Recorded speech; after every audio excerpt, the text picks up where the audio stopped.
I'm not going to stop eating here because some guy in the Times doesn't like it.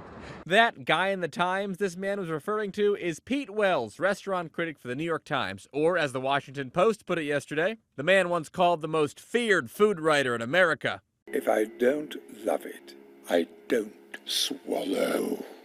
Now, that does not make Wells as impenetrable as Ratatouille's Anton Ego. In fact, yesterday he admitted to some vulnerabilities as he announced his departure after 12 years, citing health reasons brought on by the job. In the column, he describes getting a physical while eating his way through his list of the 100 best restaurants in New York earlier this year. Quote, the terms prediabetes, fatty liver disease, and metabolic syndrome were thrown around. I was technically obese. Okay, not just technically. I knew I needed to change my life. We see the top of your head, Pete.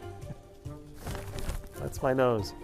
Wells rarely shows his face so he can review the food anonymously in restaurants, but in this article he did let his readers in a little, getting a peek at the physical toll of wolfing down the city's richest foods every day of the week. He discusses the, quote, alarming frequency of his peers dying young, like LA Times critic Jonathan Gold at 58 and Sunday Times critic A.A. Gill at 62, both from cancer. And yes, Wells knows, on paper, the job of eating a lot of great food should be pretty fun. Quote, the first thing you learn as a restaurant critic is that nobody wants to hear you complain, he writes. But as Wells' colleague Frank Bruni confirmed in an interview with the Times in 2019, the paper actually paid for his gym membership to combat this level of gluttony. Part of your job is to walk into restaurants wanting to eat. Right. And part of that for me meant not worrying, you know, about the kind of the caloric intake, corporal wages of that. At the end of the column, Wells says he ultimately came to this decision while away for 2 weeks recovering from a hernia repair. During that time, he says he ate simple foods like soups and salads and realized that he is, quote, not my job.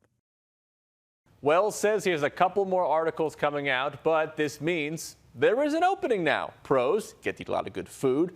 Cons, might have to go to the gym more because of all that food. Maybe you could apply it to be like the weekend guy. In New York, for ABC News, I'm Danny New.